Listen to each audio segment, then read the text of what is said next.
यातील आरोपी नीरज जाधव याचा शोध घेत असताना अशोक खरात यांच्याशी संबंधित योगेश भालेराव या साक्षीदाराने काही व्हिडिओ तपास अधिकारी यांना दाखवले। त्यात व्हिडिओमध्ये एकूण 8 महिलांचे 35 व्हिडिओ असल्याचे समोर आले। सदर व्हिडिओमध्ये असलेल्या व्हिडिओत अशोक खरात याने भोंदूगिरी व जादूटोणा तंत्रमंत्र वापरून अनेक महिलांशी बलात्कार व अश्लील चाळे केले असल्याचे दिसून आले। आरोपी म्हणजे अशोक खरात हा देश सोडून पळून जाण्याची शक्यता होती। तो पळून गेला असता तर त्याला शोधणे जिकरीचे ठरले असते।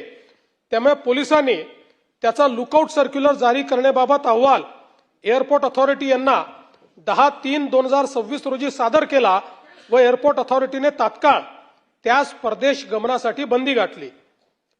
वावी पोलीस स्टेशन व शिर्डी पोलीस स्टेशन येथील गुन्ह्याच्या तपासात समोर आलेली गंभीर बाब गुन्ह्याचे गांभीर्य लक्षात घेऊन वावी व शिर्डी पोलीस स्टेशन येथील दोन्ही गुन्ह्यांचा तपास करण्यासाठी 13/3/2026 रोजी विशेष तपास पथक SITची स्थापना विशेष पोलीस महानिरीक्षक कायदा व सुव्यवस्था यांच्या आदेशान्वये करून दोन्ही तपास SITकडे वर्ग करण्यात आले। तसेच आरोपी अशोक खरात यांचे श्री शिवनिका संस्थान मिरगाव तालुका सिन्नर जिल्हा नाशिक मधील कार्यकारी संचालक मंडळाची सखोल चौकशी करण्यात येत आहे।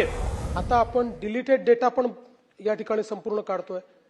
त्यामुळे डिलीटेड डेटामध्ये कोणाचा संपर्क होता का, कोणी व्यवहार केला आहे का, कोणी मेसेजेस केले आहे का, या गोष्टीत जो कोणी असेल त्या प्रत्येकाची याच्यामध्ये चौकशी केली जाईल।